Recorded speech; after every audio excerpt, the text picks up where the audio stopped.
오늘 우리가 함께 하실 말씀은 요한복음 말씀입니다. 요한복음 14장 16절로부터 21절까지 말씀, 요한복음 21절까지 말씀 우리 함께 봉독하도록 하겠습니다. 제가 먼저 16절 말씀 읽겠습니다. 내가 아버지께 구하겠으니 그가 또 다른 보혜사를 너희에게 주사 영원토록 너희와 함께 있게 하시리니 저는 진리의 영이라. 세상은 능히 저를 받지 못하나니 이는 저를 보지도 못하고 알지도 못함이라. 그러나 너희는 저를 아나니 저는 너희와 함께 거하시며 또 너희 속에 계시겠습니다. 내가 너희를 고아와 같이 버려두지 아니하고 너희에게로 오리라. 조금 있으면 세상은 다시 나를 보지 못할 터이로되 너희는 나를 보리니 이는 내가 살았고 너희도 살겠음이라. 그날에는 내가 아버지 안에 너희가 내 안에 내가 너희 안에 있는 것을 너희가 알리라. 나의 계명을 가지고 지키는 자라야 나를 사랑하는 자니 나를 사랑하는 자는 내 아버지께 사랑을 받을 것이요 나도 그를 사랑하여 그에게 나를 나타내리라. 아멘. 우리가 읽은 오늘 말씀 가운데 요한복음에서 사도 요한은 성령님을 소개할 때에 바로 보혜사 성령님이시다라고 우리 말씀해 주시는 것을 보게 됩니다. 오늘 16절 말씀을 보니까 내가 아버지께 구하겠으니 그가 또 다른 보혜사를 너희에게 주사 영원토록 너희와 함께 있게 하시리니 라고 이렇게 말씀하고 있는 것을 보게 됩니다. 성령님을 말씀하실 때에 분명하게 또 다른 보혜사라고 이렇게 말씀하고 있는 것을 봅니다. 왜 사도 요한은 성령님을 소개할 때에 보혜사라고 소개했을까? 대부분 다른 성경에 보면 성령, 그러니까 거룩한 영이시잖아요. 거룩한 영으로 기록되어 있는 부분들이 굉장히 많음에도 불구하고 사도 요한만큼은 성령님을 소개할 때 꼭 보혜사다라고 이렇게 말씀했습니다. 보혜사는 헬라어로 우리가 아주 잘 아시는 대로 파라클레토스입니다. 그런데 성경에 보면 파라클레토스가 성령님만 파라클레토스인 것이 아닙니다. 오늘 말씀을 우리가 자세히 읽어보면 성령님을 말씀할 때 어떻게 말씀하시냐면 또 다른 보혜사라고 해서 앞에 또 다른이라고 하는 그 말씀이 붙어 있는 것을 보게 됩니다. 그렇다면 성경에 분명히 보혜사가 또한 계신 것을 우리는 짐작할 수 있게 됩니다. 그런데 안타깝게도 다른 보혜사, 그러니까 그 원래 보혜사가 누구이신지에 대해서는 우리 한글 번역본 성경을 가지고는 찾을 수가 없습니다. 대신 우리가 파라클레토스라고 하는 헬라어를 가지고는 찾을 수 있습니다. 바로 그것이 어디에 기록되어 있냐면 요한일서 2장 1절에 보면 이렇게 말씀합니다. 나의 자녀들아 내가 이것을 너희에게 쓰면 너희로 죄를 범치 않게 하려 함이라. 만일 누가 죄를 범하면 아버지 앞에 우리에게 대언자가 있으니 곧 의로우신 예수 그리스도시라 라고 이렇게 말씀하고 있는 구절이 있습니다. 여기서 누가 죄를 범하면 우리에게 대언자가 있다라고 이렇게 말씀하시는데 바로 이 대언자라고 번역된 이 단어가 바로 파라클레스토스라고 하는 단어로 기록되어 있습니다. 그러니까 하나님 앞에서 우리를 대신하시는 대언자가 누구시냐면 바로 곧 의로우신 예수 그리스도시다라고 얘기하고 계시는데 그분이 곧 보혜사 파라클레토스시다라고 이렇게 말씀하시는 것이고 오늘 말씀 가운데 그럼 성령님은 어떤 분이시냐? 또 다른 보혜사시다라고 이렇게 말씀하고 있는 것을 보게 되는 것입니다. 그러면 왜 사도 요한은 이렇게 예수님을 보혜사, 예수님도 보혜사, 성령님도 또 다른 보혜사 이렇게 표현하셨을까? 굉장히 궁금합니다. 첫 번째 이유를 생각해 보았어요. 어떤 이유에서 그렇게 하셨을까? 아마도 예수님과 성령님과의 관계 가운데에서 사도 요한은 그렇게 파라클레토스로 성령님을 소개하지 않았을까라는 생각을 해봅니다. 무슨 말씀이냐면 예수님께서 이 땅 가운데 사역하셨을 때에 이것이 정말 예수님께서 하신 일인지 성령님께서 하신 일인지 사실은 그것을 칼로 무자르듯이 그렇게 딱 나눠서 살펴볼 수 있는 것이 아니었다라고 하는 것이에요. 정말로 성령님과 예수님과 함께 하시면서 이루어가는 일들인 것을 우리가 보게 되는 것입니다. 그러므로 정말 성령님과 예수님, 그 성격을 우리가 나눌래야 나눌 수 없다라고 생각해서 아마도 사도 요한은 예수님을 보혜사라고 표현하고 그 다음에 성령님을 또 다른 보혜사라고 표현하지 않았을까라는 이런 생각, 이런 추측입니다. 이것을 해보게 됩니다. 그리고 두 번째로는 바로 그 하신 사역에 대해서 말씀하신 것이에요. 파라클레토스라고 얘기하면 바로 변호자라는 말씀이고 증인이라는 말씀입니다. 실제로 그 당시 법정에서 쓰이던 그런 말씀이에요. 그 당시에 변호자 혹은 증인을 이야기할 때 파라클레토스라고 이렇게 말씀했습니다.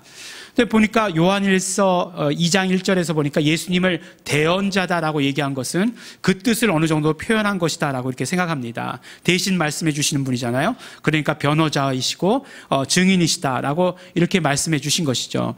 그런데 예수님께서 누구를 변호하시고 누구를 증거하시느냐? 바로 요한일서 2장 1절에 말씀하신 대로 우리를 하나님 앞에서 우리가 만일 죄를 지으면, 우리가 만일 범죄하면 하나님 아버지 앞에서 우리를 대신해서 변호해 주시는 분이 예수 그리스도시다라고 이렇게 말씀을 해 주시는 것입니다. 그러시겠죠. 예수님께서는 십자가를 지셨습니다. 왜 십자가를 지셨습니까? 우리의 모든 죄의 값을 치러주시기 위해서 십자가를 지시고 죽으셨던 것이에요. 그러니까 그 모든 그것을 가지고, 그 사건을 가지고 하나님 앞에서 정말 그 죄가 있다라고 참소할 때에, 그때에 저 사람의 모든 죄의 값을 내가 치렀습니다 라고 이렇게 하나님께 대언해 주시는, 변호해 주시는 분이 바로 예수님이라고 이렇게 말씀해 주시는 것입니다. 그러므로 우리가 범죄하였을 때 예수 피의 공로를 의지해서 우리가 회개하기만 하면 우리는 하나님 앞에서 죄가 없는 것으로 인정된다라고 말씀해 주시는 것이에요. 예수님께서 우리를 대신해서, 우리를 정말 위해서 변호해 주시는 분이시니 예수님이 파라클레토스입니다. 여기까지는 좋아요. 근데 여기까지는 좋은데, 그러면 성령님은 어떤 분이시냐? 성령님도 우리를 대신해서 대신하시는 분이시냐? 라고 이렇게 물어볼 때 그것을 우리가 조심해서 잘 알아야 됩니다. 성령님은 우리를 대신해서 우리를 변호해 주시는 분이 아니라 바로 성령님은 예수님을 변호해 주시는 분이십니다. 예수님을 변호하시는 변호자시고, 그렇기 때문에 예수님을 또 다른 변호사라고 말씀하시고, 그 하시는 일이 변호하시는 일이지만 예수님을 변호하시는 일이신다라고 이렇게 말씀하십니다. 그러므로 우리가 기도할 때에도 하나님, 예수님, 성령님 다 같은 분이시지, 한 분이시죠. 한 분이신 줄 우리가 알지만 성령님 이렇게 얘기하면서 나를 변호해 주십시오 이렇게 얘기하는 것은 정확하게는 맞지 않는다 이렇게 말씀하시는 것이에요. 그래서 예수님께서 정말 모든 일들을 다 이루시고 십자가에 달려 죽으시고 부활하시고 승천하실 때에 예수님의 증거를 사람들에게 의탁하지 않으셨다라고 말씀을 하십니다. 오직 성령님께 의탁을 하셨습니다. 왜냐하면 사람들은, 특별히 죄인인 인간들은 예수님을 증거할 그런 능력이 없기 때문에 그래요. 오히려 예수님을 증거하는 것이 아니라 죄인인 인간은 예수님을 보면 예수님을 잡아 죽이려고 했다라고 하는 것입니다. 정말 얼마나 많은 사람들이 예수님께서 하신 놀라운 일들을 보면서, 놀라운 이적과 병자들을 치료하시는 것과 귀신들을 쫓아내시는 그런 모든 모습들을 보면서도 예수님을 십자가에 못 박았겠습니까? 예수님의 제자들이라고 달랐나요? 예수님의 제자들 중에서 십자가 밑에 있었던 제자들은 아무도 없었어요. 요한을 제외하고는 아무도 없었습니다. 베드로는 우리가 잘 아는 대로 심지어는 예수님이 잡히자마자 3번이나 예수님을 부인하기도 했다는 것입니다. 헤롯은 어땠습니까? 예수님 태어나자마자 2살 이하의 모든 어린이들을 다 죽이는 그런 정말 만행이에요. 그런 일들을 벌였습니다. 왜요? 예수님을 죽이기 위해서 그렇게 했던 것입니다. 바로 예수님 성령님에 대한 변호는 성령님만 하십니다. 우리 인간은 그 누구도, 죄인인 인간은 그 누구도 성령님이 하시는 그 일들을 대신할 수 없다라고 말씀해 주시는 것이에요. 그래서 그래서 사도 요한은 성령님을 파라클레토스, 보혜사다라고 우리에게 소개하신 것입니다. 또한 오늘 말씀을 보니까 보혜사는 정말 세상의 사람들은 그를 알지도 못하고 그를 받지도 못한다라고 이렇게 말씀하고 계십니다. 그러면 그 보혜사 성령님은 누구에게 임하시는가? 바로 사도행전 2장 38절에 보니까 회개한 자들에게 성령님은 임하시는 것을 보게 됩니다. 베드로가 가로되 너희가 회개하여 각각 예수 그리스도의 이름으로 세례를 받고 죄 사함을 얻으라. 그리하면 성령을 선물로 받으리니. 회개하라고 말씀하고 계시고 예수의 이름으로 세례를 받으라고 말씀하시고 계시고 죄사함을 받으라고 말씀하시고 계세요. 그러면 성령님께서 임재하실 것이다 라고 말씀하십니다. 그 예수 이름으로 침례받는 것도 굉장히 중요하지만 이거 얘기하면 다른 길로 새 나갈 것임이 틀림없기 때문에 회개와 성령 임재에 대해서만 말씀드린다라고 한다면 바로 우리가 회개할 때에 성령님께서 우리 안에 와 계시게 된다라고 말씀해 주십니다. 공교롭게도 지난주에 우리가 함께 나누었던 말씀의 주제가 회개죠. 회개. 예수 그리스도의 공로를 체험하는, 어쩌면 가장 직접적이고 구체적인 방법이 무엇이냐? 회개다라고 이렇게 말씀을 해드렸습니다. 회개를 통해서 우리는 예수 그리스도의 죄 용서, 병 치료, 그리고 모든 연약함에 대해서 예수님의 공로를 경험할 수 있게 된다라고 말씀해 주셨습니다. 회개는 정말 우리 신앙생활의 시작이며 정말 마지막이고 전부다라고 이렇게 얘기해도 부족함이 없다, 이렇게 말씀을 드렸어요. 예수님께서 오셔서도 마태복음을 보니까 회개하라 천국이 가까웠다 말씀하시고 계시고, 마가복음에 보면은 회개하고 복음을 믿어라 이렇게 말씀하고 계시고, 또한 우리 사도행전 오늘 말씀해 보니까 회개하면 성령을 선물로 받게 될 것이다 라고 우리에게 말씀해 주고 계시는 것입니다. 그러므로 우리 믿음의 첫 단계, 우리가 예수 공로를 의지하는 삶을 사는 것, 이 모든 것들 다 회개에 있게 되는 것을 보게 됩니다. 보혜사 성령님이 임하시는 것, 우리가 회개할 때에, 그래서 세상 사람들은 모르는 거예요. 회개하지 않은 사람들은 성령님을 알 수도 없고 성령님을 받을 수도 없다라고 우리에게 말씀해 주시는 것입니다. 내 이름으로 보내실 성령, 예수 이름으로 오시는 성령님께서 우리 안에 함께 계실 때, 우리가 정말 회개할 때 그때 우리와 함께 계시는 것을 우리에게 말씀해 주십니다. 그러므로 우리가 예수 공로를 의지하는 삶을 살기 위해서 성령 충만은 너무나 중요합니다. 성령님께서는 오셔서 예수님을 증거하는 일을 하세요. 그렇지만 그 일만 하시는 것이 아니라 또 한 가지 성령님께서 하시는 일이 있는데, 바로 예수 그리스도의 공생애 가운데 이루셨던 모든 일들을 현재 우리에게 경험시키시는 그 일들을 성령님께서는 하신다는 것이에요. 성령님께서는 정말 예수 그리스도의 공생애 가운데 이루셨던 일들이 현재 나에게 그대로 이루어지도록 하시는 분이 성령님이시고, 그 일을 지금 하고 계시다라고 말씀해 주십니다. 어떤 사람들은 이렇게 얘기해요. 예수님의 공생애 가운데 하셨던 모든 이적과 병 고치심과 귀신을 내어쫓는 것은 예수님 때에 끝났다라고 이렇게 이야기하는 사람들이 있습니다. 그것을 무슨 학문이라고 얘기해가지고 멋있게 얘기하고 있는 것 같지만, 그렇지만 성령님이 누구이신지, 성령님이 어떤 일을 하시는지 모르기 때문에 그렇게 이야기하는 것입니다. 성령님은 분명 하나님이세요. 하나님이 누구시고 성령 하나님이 어떤 일을 하시는지 모르시기 때문에 그런 일들을 하는 것입니다. 그렇지만 성령님께서 오셔서 예수님을 변호하시고 예수님을 증거하시는 일을 어떻게 하시는가?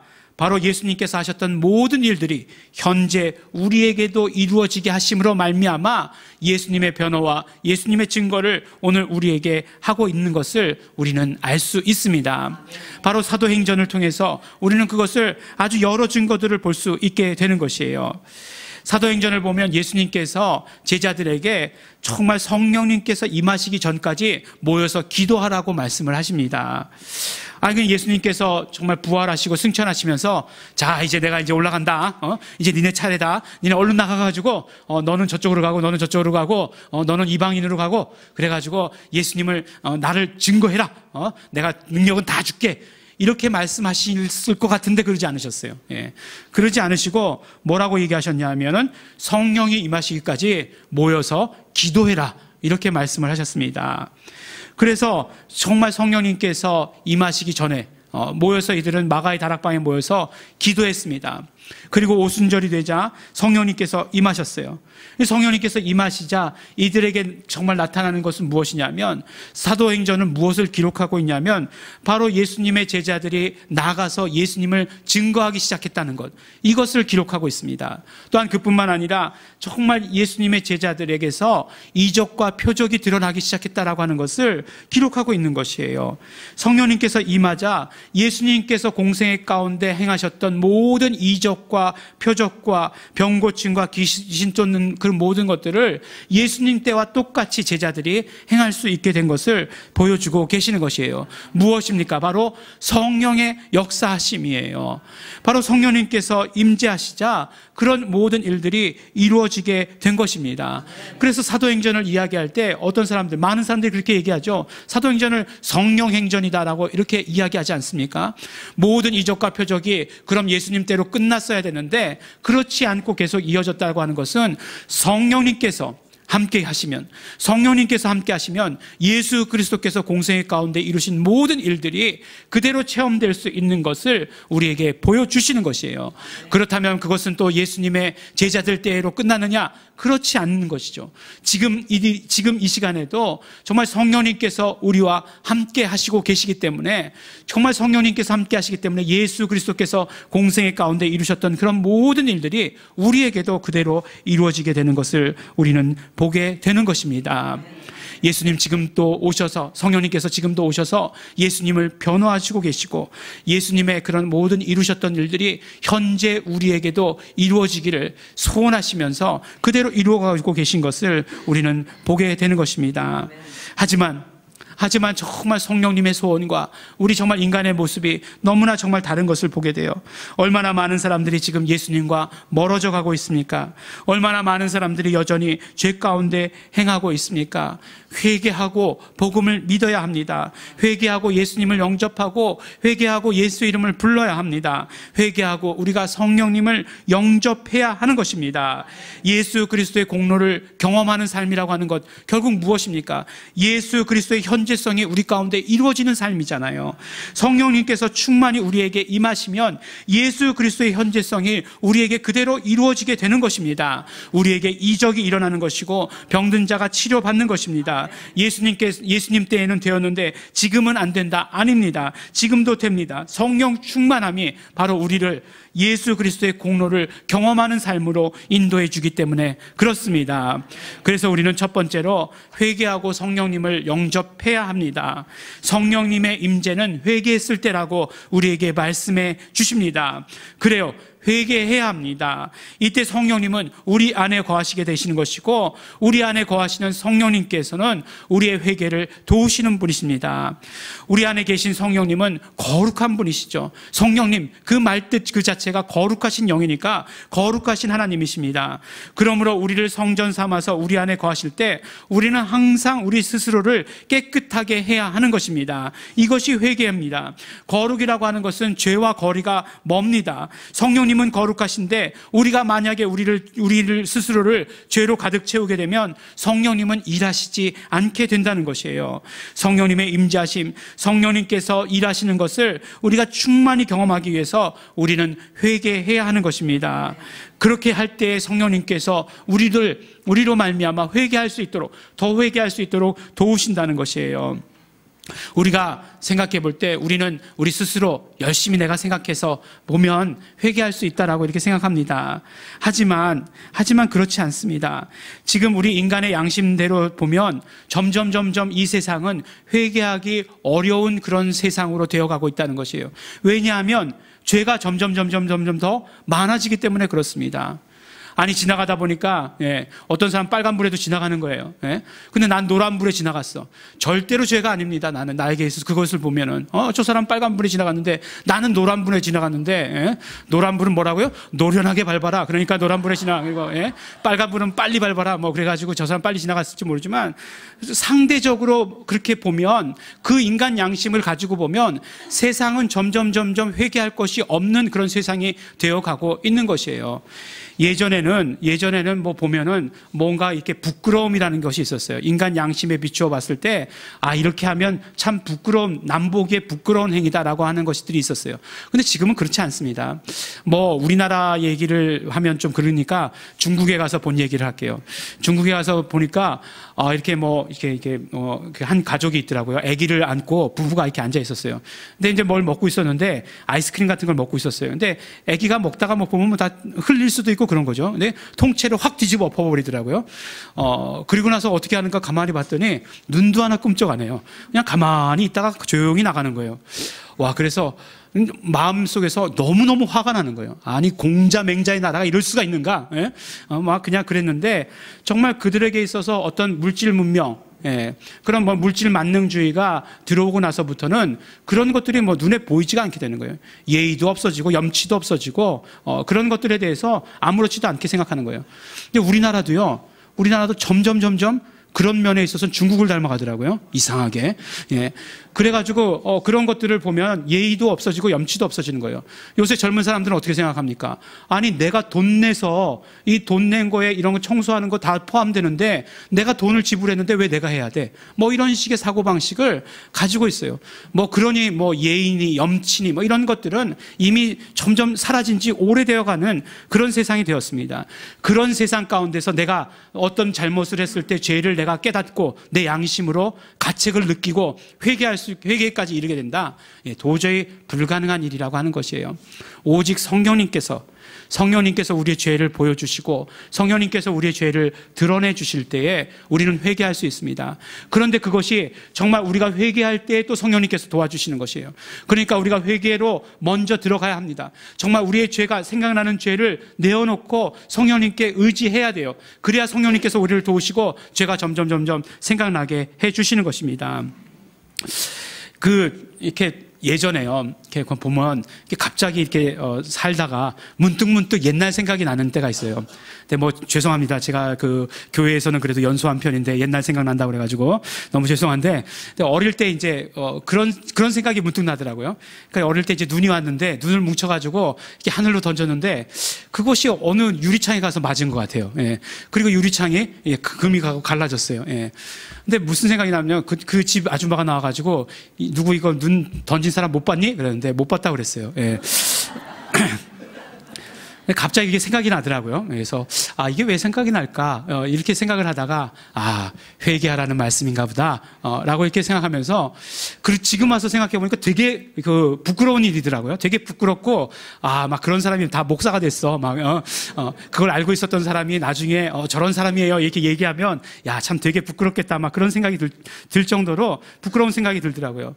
그러면서 든 생각이 이렇게 어떤 그런 것들, 과거의 어떤 일들, 과거의 어떤 부끄러운 것들, 또 그 사람과의 그런 어떤 관계를 생각해 봤을 때 지금 생각해 보니까 내가 잘못했구나 라는 그런 생각이 드는 것들, 그런 모든 것들이 다 회개하게 하기 위해서, 우리를 좀 더 거룩하게 하기 위해서 기억나게 하시는 것이구나라는 그런 생각이 듭니다. 물론 우리가 예수 그리스도를 믿기 시작하고 회개한 그 시점부터 과거의 모든 죄들은 다 용서해 주십니다. 우리가 한 가지 낱낱이 고백하지 않는다 할지라도 다 용서해 주셨다라고 하는 것을 우리는 믿습니다. 그렇지만 성령님께서 우리에게 충만히 임하시면 우리는 죄에 대해서 민감하게 되는 것이고, 성령님은 거룩하시기 때문에 우리의 어떤 그런 조금의 죄도 정말 다 기억나게 하셔서, 그래서 예수 그리스도의 그 공로를, 예수 그리스도의 그 용서의 공로를 의지하는 삶을 살도록 우리를 인도하시는 인도해 주신다라고 하는 것입니다. 그러므로 우리가 회개하고 성령님을 영접하고 성령님의 충만을 항상 유지하고 있는 것 너무나 중요합니다. 또한 성령님께서는 우리가 소원하고 우리가 정말 바라고 우리가 고백할 때 우리에게 임하신다라고 이렇게 말씀하셨습니다. 그러므로 우리가 적극적으로 성령님을 영접해야 됩니다. 성령님을 환영합니다. 성령님 임하시옵소서. 성령님 언제나 나와 함께 하시옵소서. 성령님을 사랑합니다. 우리가 이렇게 고백할 때에 성령님께서는 우리에게 함께 하시고 그리고 충만히 임재하시는 것을 우리는 경험하게 되는 것입니다.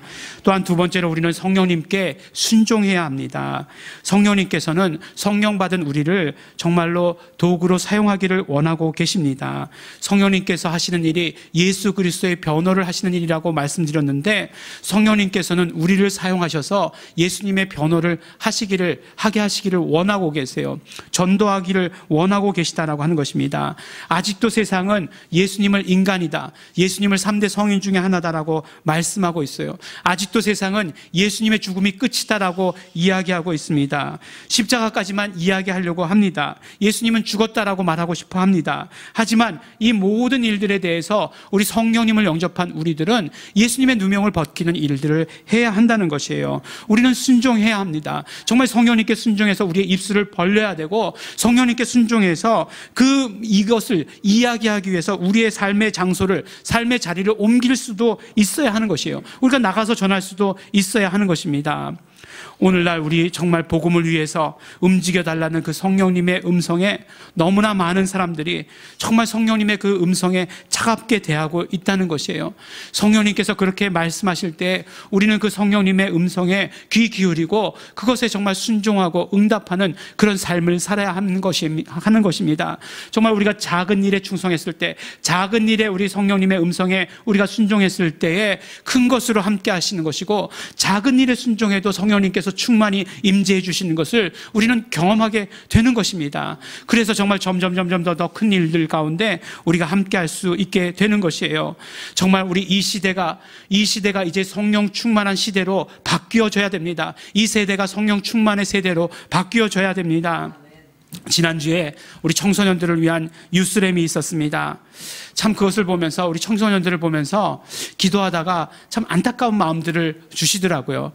그러면서 자연적으로 어떤 기도가 나왔냐면, 정말 우리 한국교회가 너무너무 약해졌습니다. 그렇지만 그 한국교회 약해진 것 중에 가장 약해진 부분이 어디냐? 바로 우리 청소년들, 중고등학생들이다라고 하는 것을 깨닫게 해주셨어요. 왜냐하면 너무 많이 무너졌는데 지금 우리가 깨닫지 못하고 있다는 것이에요. 왜 깨닫고 있지 못할까? 그들에게 우선순위가 무엇인지 어른들이 말해주지 않고 있기 때문에 그렇습니다. 정말 마치 공부가, 그리고 성적이, 대학이 최우선순위인 것처럼 말해주고 있기 때문에 그래요. 말만 하면 다행이에요. 물질적인 삶, 육체적인 삶이 정말 전부인 것처럼 어른들이 그렇게 주장하고 그렇게 살고 있어요. 그것을 보여주고 있기 때문에 우리의 청소년들이 그렇게 무너질 수밖에 없는 것이에요.